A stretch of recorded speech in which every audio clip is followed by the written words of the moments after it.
The rules are changing fast. Starting an Amazon FBA business today is not what it used to be. The sellers who get ahead are using smarter strategies, not just working harder. If you're brand new and wondering how to find products to sell on Amazon without a huge budget and without the guesswork, then this video is for you. One of the biggest challenges that new sellers face is figuring out how to get inventory, products to sell, but without having to place small orders from a bunch of different suppliers. And you might be asking, where do I even find products? How much do I buy? How do I stay in stock or make sure that I'm not buying too much of it? These challenges can slow down or even stop many new sellers before they even get going. But what if I told you there's a cut through to all of the confusion, a way that helps you get ahead faster, avoid common mistakes, and get ahead more strategically? You see, it's not about working harder or spending more money. It's about working smarter and thinking differently about how you source products. The Amazon marketplace keeps evolving, and the ones who are adapting quickly are the ones who win. Understanding how to build steady, reliable inventory streams rather than just one-offs and anybody can buy can make all of the difference. In this video, I'm going to take you through this new way of sourcing products with Amazon FBA. The model that's helping sellers get ahead here in 2025. I'll show you the steps, the mindset, and how to approach suppliers so you can build your business from the ground up. If you're ready to move past overwhelming information and build a real Amazon business, stay tuned because this could be the turning point that you've been waiting for. All right, we're diving into it, and your entire thought process on buying products or trying to make money with Amazon is going to completely change. We're not looking to buy from Nike or big retailers that maybe people advertise about like Target, Walgreens, and all these other gurus online. We're actually trying to focus on smaller retailers to buy products and buy from and build a good relationship with. So let me break this down. We're here on an Amazon listing and we found a product, right? This AC Delco spark plug product, right? And it's selling at a good price of $57.95. And if I look here on the right for our SellerAmp, which is essentially a profit calculating tool, right? This is what this tool is doing. And it's telling me how much ROI we're going to make, how much money we're going to make back on our investment, right? So we have to first check this before we do anything, because if it doesn't work out or it doesn't look like a good chart or a good opportunity for us to sell on, then we don't have to go find a supplier. But for this case scenario, it has good selling price, it has good consistency and everything along those lines, because we can also check our second software, which is a Keep a Chart, which essentially shows all the data from the past 12 months, 24 months, 36 months on a listing. And we know, all right, this looks great, right? Because we broke it down. We see the Amazon listing, we see our other data here, and we want to go find a supplier now. Well, SellerAmp tells me that my max cost for this product here, if I zoom in, has to be $34.13. And that way I'll make 30% ROI and at least $5 profit per unit, right? So that's my goal and focus when finding a supplier. Typically, or back in the day, or what other Amazon sellers do now, they'll go and put this, potential product into Google, or they'll just look for Target, Walmart, Walgreens, all of the bigger suppliers, even CVS or Lowe's or Home Depot, to try to find one of those big suppliers for this product. And chances are it's not profitable, and very, very high chances of it not being profitable, because those are just too saturated, right? In the Amazon market, in the Amazon business, there's thousands of new sellers every single day selling new products, competing against each other. And there's really, really no point for that, right? So it's such a simple solution to this that I've never seen any other seller do outside of people I know in my network that can literally take your business from 0 to 6 figures a month by doing this. So let's dive into it. Here we are on the source site for the product. I did a little bit of digging beforehand to find a supplier for this. And like I said, what I'm looking for in a supplier is a smaller retailer, a more personal retailer, and a relationship. Because although we're not focusing on wholesale relationships or building relationships with wholesalers, even though this could be a product that we could do this for, we're trying to find a retailer that we can just buy in bulk from. Because there's no point of us going on to Target, Walmart, PetSmart, Lowe's, all of these other different retailers and buying 10 units, 20 units, 10 units, because it's not efficient and it's not scalable. How can we order 900 units, which is how much is sold every month on this product, if we can only order 5 units at a time from our supplier, or 10 units at a time? And chances are that supplier is going to cancel the order anyways, and because they don't want you to resell the products on a certain marketplace or to other people. So we have to buy 900 units of a product, which is right here. And how can we do that if we're buying 10, 20, 15 units at a time? It's almost impossible. You would be here literally all day just hitting the buy button over and over and over again. And there's no efficiency in that, right? You would literally be driving yourself completely crazy. So what we do is, and the new way of doing Amazon that I see almost nobody doing outside of my network of sellers who are doing this at a very high level is literally finding these smaller retailers and building a relationship with them. All right. And you can see here on the retailer right in front of us, honestly, they show us the quantity discounts of pricing. So basically, you're buying using the wholesale Amazon method without being an actual wholesaler. So there's no need to, have your reseller permit yet, or work out freight costs and work out freight pallet shipping and figure out all these logistics and details. The only thing you need to do is to contact the supplier and ask them for a better discount than they're presenting on their website, or ask them for a better discount if you buy 100 units or 200 units. Because chances are the supplier is going to provide you that discount. Because guys, if you think about it, do you think the supplier owns this product for $23.49? Do you think they're making 1 cent per sale on this product? Of course not, right? They're in the business of making money as well, and they probably work with the brand or the manufacturer directly. So chances are this supplier is buying this product maybe for $16 or $17, and they're reselling it to us for $26, $25, $24, $25, or $23.50, right? But now, remember this. The supplier is willing to sacrifice their cost or their ROI on the product if they're able to sell more, because they're guaranteed to make $1,000, $2,000, $500, whatever it is. If jayslarosa comes in and buys all of the units or buys a ton of units on this specific product, right? They like that. They incentivize that, okay? So if I go to the supplier and considering this listing sells 900 units a month, and if I go to the supplier and say, hey, I would like to buy 900 units.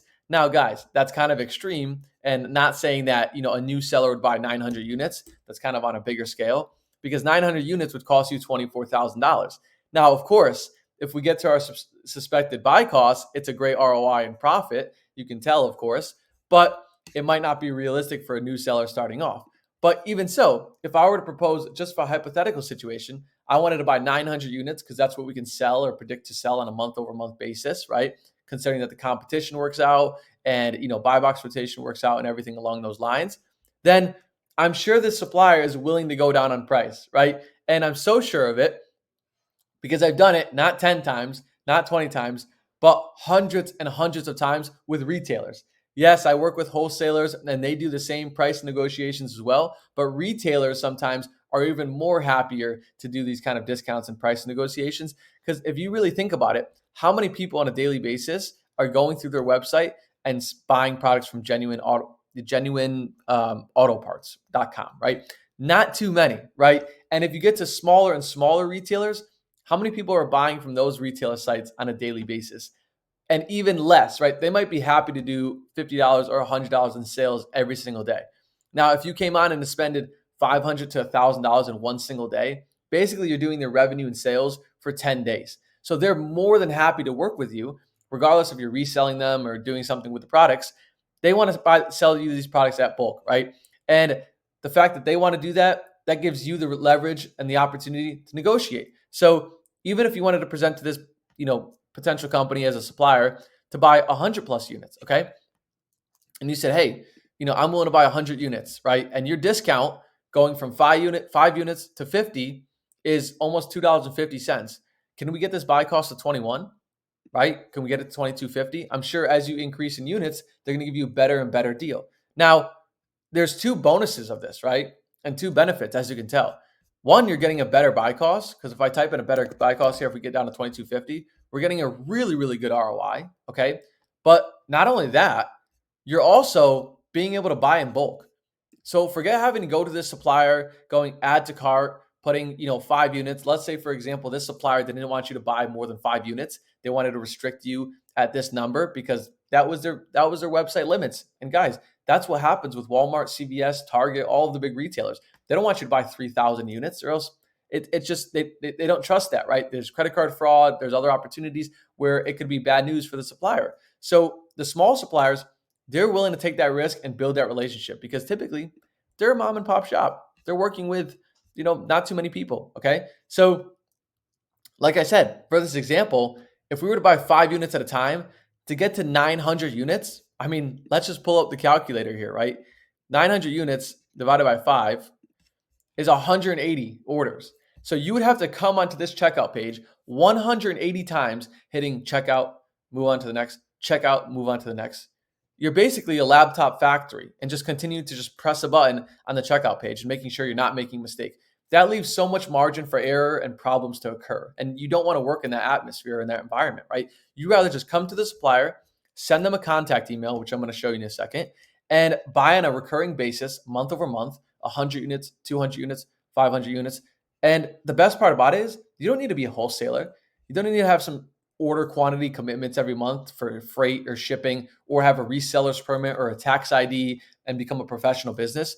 You can be an individual, just like Jay LaRosa, going to this website and contacting this company, right? And the easiest way to do about it is literally just going to the bottom of their page, looking for the contact us form, clicking on it, which I see it is here, and either going via email or to the contact form that pops up right in front of you. And all you do is type in your name, your email, your number, and send them a simple message. Copy the SKU, which I'll show you how to do. You'll copy the product title, right? You can copy the product title, but if the product has a SKU like it has here, it's even better, because this SKU number is going to be the specific representation number that they use. The company basically, like, that's the code name for this product when they're looking through their warehouse or through their retail store to ship it out to the customer. They're saying, hey, give me the product GOAP 37-1. And that way, all the, there's no confusions or anything. People would just basically pick and pack that product. They're employees at the warehouse. So if we copy this name of the SKU and we go down to the contact page, literally just type in your name, Jay LaRosa. Type in your email.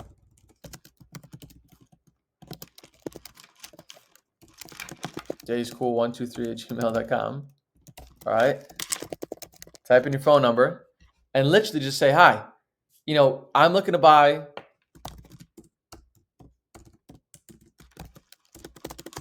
you can say we're, because that also just shows that you're a bigger company or a bit more professional. Even if you're an individual, guys, right? You don't have to say like I or me. You can still represent yourself as a business, right? Because if you're selling on Amazon, you're doing it successfully, you're still a business. Even though you're not incorporated as a company, you're still a business, okay?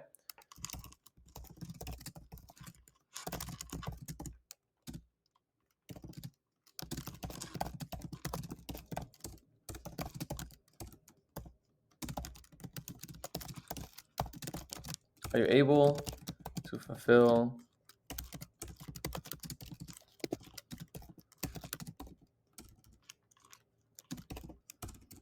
now, guys, notice something very, very important here. I'm not going to the supplier and literally asking them, give me a bulk discount if I buy 200 units, because chances are they're just not going to do that, right? Like it's just they don't want to work with somebody who basically acts like that or talks like that, right? So what I'm doing here is I'm kind of warming up the conversation. I'm saying, hey, can you fulfill 200 units a month of this product? I know it says 50 plus a month on their website, but can you do 200 plus a month? And they're going to say, yeah, great, of course, because this is a very natural conversation, fluid conversation that's opening to them, that they want to talk to you about. And it doesn't come off as scammy or spammy. And your next sentence is going to be great. Can I receive a quote for 200 plus units or 200 units, right? And they're going to send you a quote, and either they automatically bake in the price discount, or they're going to send you a quote for that price. And you can say, hey, at this volume, am I eligible for another discount? And just like that, you might be working your way into buying a product in bulk and having it at discounts, right? And it's literally as simple as that. Now, if you wanted to go through their email and literally just send them an email, I'm sure it's right here. Here it is. You can send them an email, or you can just call them. Simple as that, right? You can call them. You have 3 different forms of contacts, essentially, and asking them. And now that way, when you go to sell this product on Amazon, you're not just shipping in 5 units at a time or 10 units at a time. You're just shipping in 100 units, 50 units, 25 units, whatever it may be. You're not shipping in the minimum, okay? And I know you guys may be thinking like, whoa, that's a lot of money for a new seller to start off with, right? Because you're investing $2,000 in one product. And sure, but even if you were to get 30 units, right, and it's $675, now you have really good profit and ROI here, obviously, and you're doing about $1,700 in sales, which is really, really awesome. But even better is you're getting a repeatable process that you can do month over month.